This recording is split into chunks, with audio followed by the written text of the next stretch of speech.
July 1861. A few miles from Washington, civilians ride into the hills to watch a battle, expecting the rebellion crushed by dinner.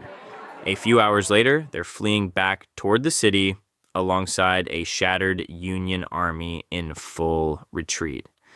That was the first major battle of the American Civil War. The war would grind on for nearly 4 more years and kill more Americans than any war before or since. And a country that took up arms just to stay in one piece would end it by destroying slavery. So, how did a political argument rip the United States in two? To understand it, you have to rewind. For its entire history, America had been arguing about one thing: slavery. The South's economy runs on it.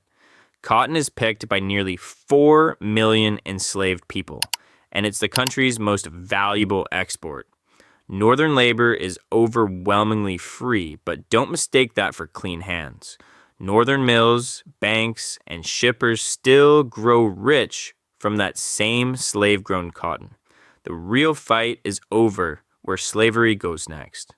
Every time America adds a new state, one question detonates: slave or free? Because each new state tips the balance of power in Congress.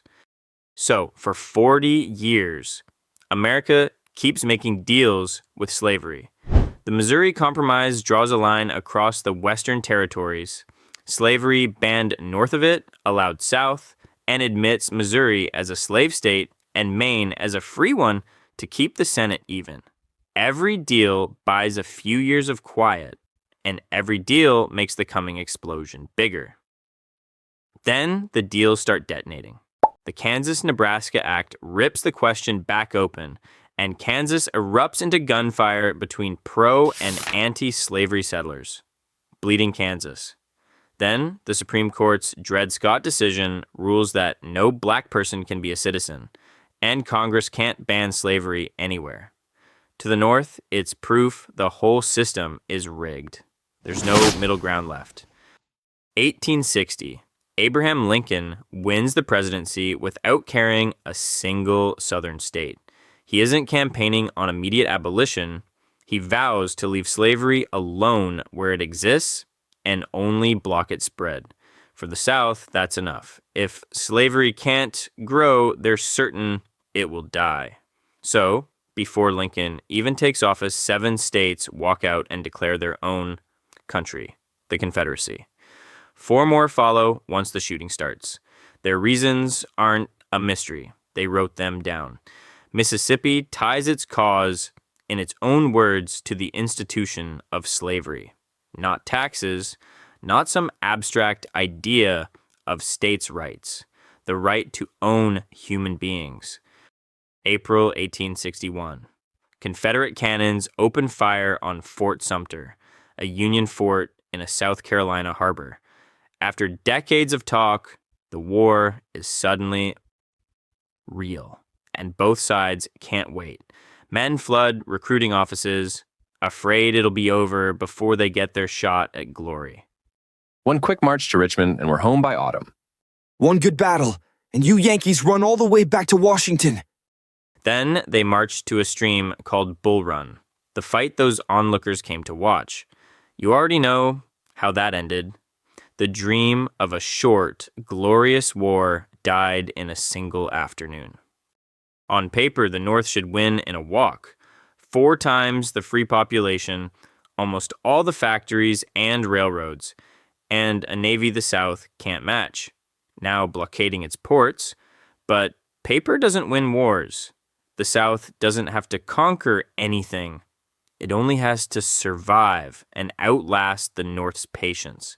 The North has to do the near impossible: invade and hold hostile land the size of Western Europe. Strong on paper, brutal on the ground. And something Washington never planned for is already happening. Wherever Union armies go, enslaved people don't wait to be freed. They free themselves, walking off plantations toward Union camps by the thousands. At first, the generals don't know what to do with them. But these men, women, and children are forcing the question the politicians keep dodging. What is this war actually for? By 1862, Lincoln has his answer. To break the Confederacy, he has to strike at the thing feeding it, slavery itself. But he needs a battlefield win first. Seward warns that issuing the proclamation after a string of defeats could make it look like an act of desperation. Lincoln waits for a victory. He gets one at Antietam, the bloodiest single day in American history. Not pretty, but enough. So, Lincoln issues the Emancipation Proclamation. It declares the enslaved in the rebelling territories free, leaving out the loyal border states and areas already back under Union control. And its real force grows with every mile the army advances. It changes what the war means. No longer only a fight to save the Union, but a war to end slavery. It opens the ranks to black soldiers. Nearly 200,000 will serve, fighting for their own freedom. And it makes backing the Confederacy toxic for Britain and France. Nobody wants to stand on slavery's side. July 1863. Two disasters strike the Confederacy in the same week. At Gettysburg, Lee's invasion fails, and his army retreats. The Confederacy will never again mount an invasion of the North on that scale. The very next day, out west, Vicksburg surrenders to a relentless Union general named Ulysses S. Grant, effectively handing the North control of the Mississippi River and cutting the Confederacy in two. It's the biggest turning point of the war. But it is not the end. Because winning battles isn't the same as winning the war. In 1864, Grant takes command of every Union army and changes the game. Instead of fighting one battle at a time, he launches coordinated offensives on all fronts at once. So the outnumbered South can't keep shifting troops to plug each gap. He keeps up relentless pressure, maneuvering and flanking, never letting Lee rest or rebuild. The strategy works, but the price is staggering, and the casualty lists grow longer every week. And the North is exhausted. People are sick of the bleeding, and that November, Lincoln has to win re-election just to keep the war going. His opponent's party, the Democrats, is calling for peace negotiations, even as McClellan himself insists the Union must still be restored. Either way, a change in Washington could hand the Confederacy at the table what it couldn't win on the field. The whole war now hangs on a vote. Then, weeks before the election, Sherman captures Atlanta.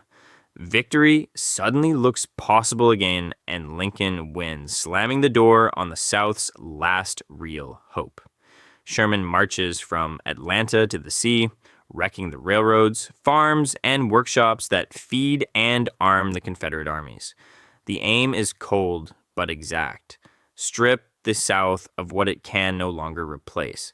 The Confederacy is running out of everything, time included. By the spring of 1865, it's over in all but name. Richmond, the Confederate capital, falls.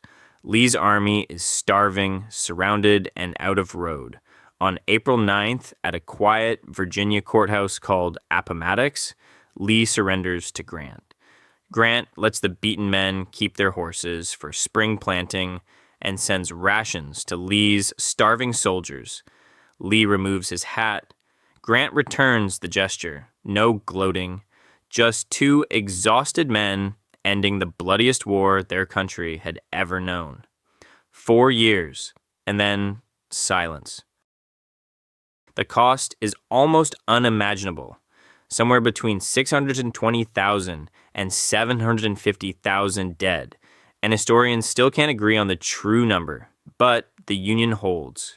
And this time, slavery doesn't survive the peace. The 13th Amendment writes its end into the Constitution itself. Then, 5 days after the surrender, Lincoln is shot in a theater. He never sees the country he saved. he leaves behind 4 million newly free people and no settled national answer for what comes next. Legal freedom is secured. Citizenship, safety, land, and political power are not. The war was over. The fight over what it meant had just begun. If this is your kind of history, subscribe. There's plenty more where this came from.